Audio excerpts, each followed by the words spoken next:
Kenapa Eren memilih menjadi musuh dunia? Apa itu benar pilihannya? Atau sejak awal Eren tidak punya pilihan? Pertanyaan yang menjadi inti dari Shingeki no Kyojin. Banyak orang menilai keputusan Eren hanya dari akibat yang ditimbulkan setelahnya.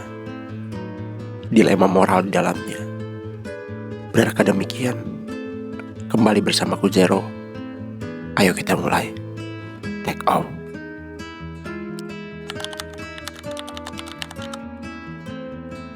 Banyak orang menganggap keputusan Eren gak masuk akal. Tindakan pada ending cerita Attack on Titan sangat bertentangan dengan nilai moral, sangat sulit diterima. Tapi, benarkah kita sebagai penonton sudah menangkap makna di balik tindakan tersebut? Eren masihkah karakter yang kita kenal di awal perkenalan sebagai anak yang menginginkan kebebasan, momen pewarisan Titan oleh Grisha, momen mencium tangan Historia, dan momen memasuki Patch bersama Zeke? Mungkinkah itu titik balik yang mengubah Eren? Mari kita menelusuri langkah-langkah yang membentuk keputusan Eren. Cara kita menilai akhir cerita mungkin akan berubah dan memberi makna baru setelah menonton video ini hingga selesai. Sejak kecil, kita menyaksikan bahwa Eren telah mengalami kehilangan yang mengubah segalanya. Tepatnya di distrik Shiganshina, awal mula titik balik Eren, titik awal yang mengubah hidup Eren selamanya. Saat Colossal Titan menghancurkan tembok Shiganshina, distrik Shiganshina, dan armor Titan menjebol dinding Maria, bahkan Eren melihat sendiri penyerangan Titan, dan hingga dia menyaksikan dengan mata kepalanya sendiri ibunya Carla dimakan oleh Titan. Yang ironinya, Titan itu adalah istri pertama Grisha, Dina Fritz, yang merupakan ibu Zeke. Sungguh ironi.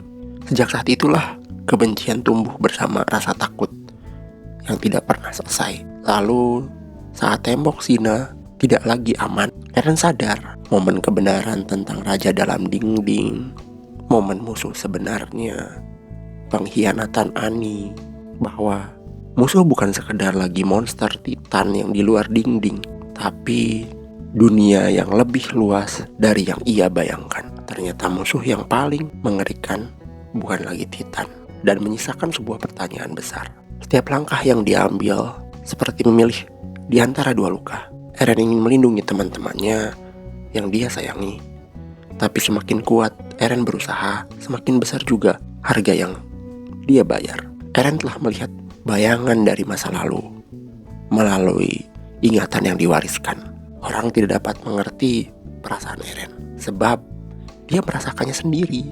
Seharusnya kita sebagai pembaca, sebagai penonton, kita menyadari bahwa inilah titik balik terbesar Eren, di mana dia menyaksikan sejarah, dia menyaksikan masa lalu, dia menyaksikan keputusan raja dalam dinding, dan dia juga melihat masa depan dan pilihan-pilihan yang diambil oleh Titan-Titan sebelumnya, pewaris-pewaris sebelumnya. Akhirnya Eren berdiri sendirian di titik ketika keputusan apapun yang dia ambil mungkin akan menimbulkan penyesalan. Pertanyaan terpenting bukan lagi Eren benar atau salah, namun apa ada jalan dan pilihan lain.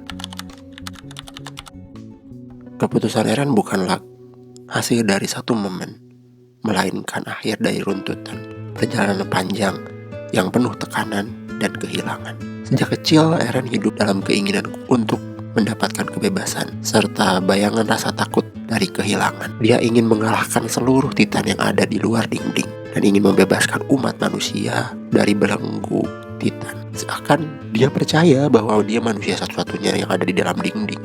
Mereka adalah umat manusia terakhir dan akan membebaskan umat manusia itu dari kekangan dinding. Lalu kekuatan itu dimiliki oleh Eren.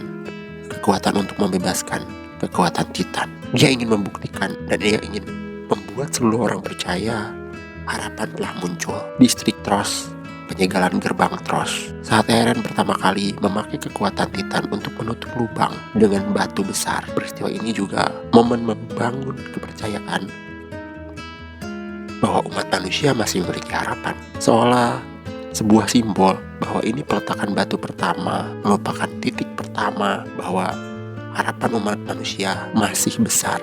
Tapi Eren tidak mengetahui fakta yang sebenarnya. Tabir dari kebenaran perlahan terangkat saat female Titan menyerang tembok Sina. Dia menyusup ke distrik paling dalam, ingin tahu kebenaran dari raja di dalam dinding. Yang ternyata raja di dalam dinding hanyalah raja boneka. Keluarga kerajaan tidaklah benar-benar tinggal di sana. Di sini juga terungkap fakta bahwa Eren bukan satu-satunya pengguna kekuatan Titan. Ada female Titan. Dan ini juga kayak memberi pertanyaan besar. Apakah benar musuh dari umat manusia adalah Titan? Seakan jawaban itu mulai terkuak ketika Eren mendapatkan penglihatan masa lalu. Setelah mencium tangan Historia, takdir manusia di dalam dinding. Berulang kali Eren dihadapkan pada dilema. Eren ingin menguak kebenaran di distrik Shiganshina. Ini adalah kehilangan terbesar dari pasukan pengintai. Dan tanggung jawab besar yang dialihkan pada Armin. Untuk menguak sebuah kebenaran, harga yang harus dibayar sangatlah besar. Kebenaran dari dunia, kebenaran dari musuh yang sebenarnya dari para Titan itu, kebenaran dari musuh yang sebenarnya dari umat manusia, ada di basement bawah tanah rumah Eren. Dan juga beban besar yang ditinggalkan oleh Erwin kepada Armin. Ini keputusan yang sangat sulit, keputusan yang sangat egois. Di sini kita digambarkan bahwa Eren dan Mikasa akan melakukan segala cara, apapun caranya, untuk menyelamatkan teman-temannya. Seharusnya kita tahu Eren itu orang yang sangat egois jika menyangkut teman-temannya.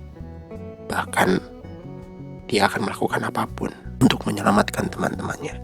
Armin adalah contoh awal kebebasan yang diinginkan Eren dan pilihan untuk melindungi teman-temannya, mencoba memahami kehidupan di luar dinding.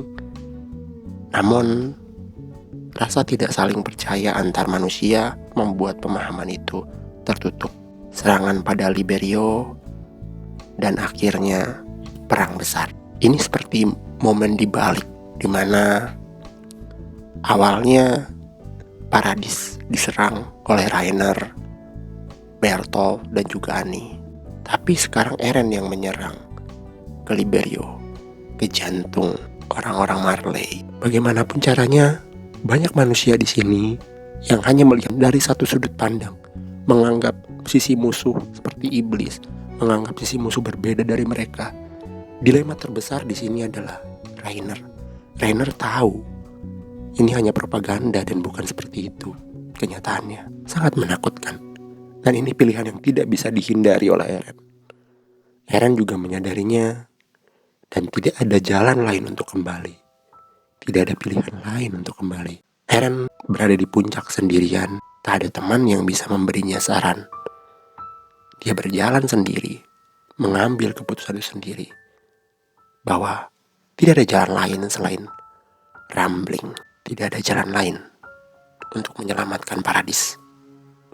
Untuk menyelamatkan teman-temannya. Karena pilihan memusnahkan bangsa Eldia juga bukan pilihan yang terbaik. Eren tidak mau membuat pilihan seperti itu. Keputusan yang diambil Eren tidak harus dianggap benar.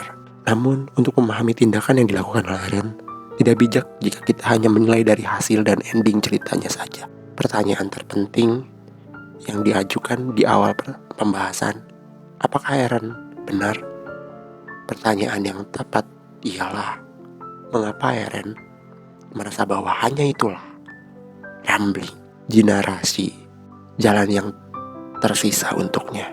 Eren meyakini bahwa dengan pengorbanan sebesar itu, dia bisa memberi kesempatan bagi teman-temannya untuk lebih lama hidup, serta kebebasan yang dia inginkan untuk teman-temannya.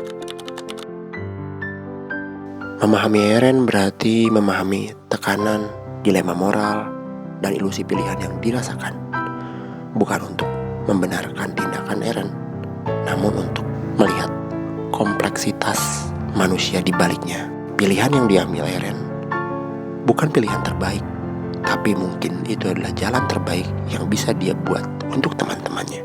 Jika kamu di posisi Eren, pilihan mana yang akan kamu pilih? Memilih dunia atau melindungi teman-temanmu? Apakah kamu bisa memilih pilihan yang lebih baik daripada Eren? Cari jawabannya sendiri. Berikan aku jawabannya. Apakah kamu bisa memilih pilihan yang lebih baik dari pilihan Eren? Aku ingin tahu. Tinggalkan di kolom komentar jika kalian punya jawaban yang lebih baik untuk ending Attack on Titan. Terima kasih sudah mengikuti cerita dan pembahasan ini sampai sejauh ini. Aku Jero. Semoga obrolan kita bisa menemani kamu mikir sebentar dengan perasaan yang lebih ringan. Silahkan tinggalkan komen di bawah. Terima kasih.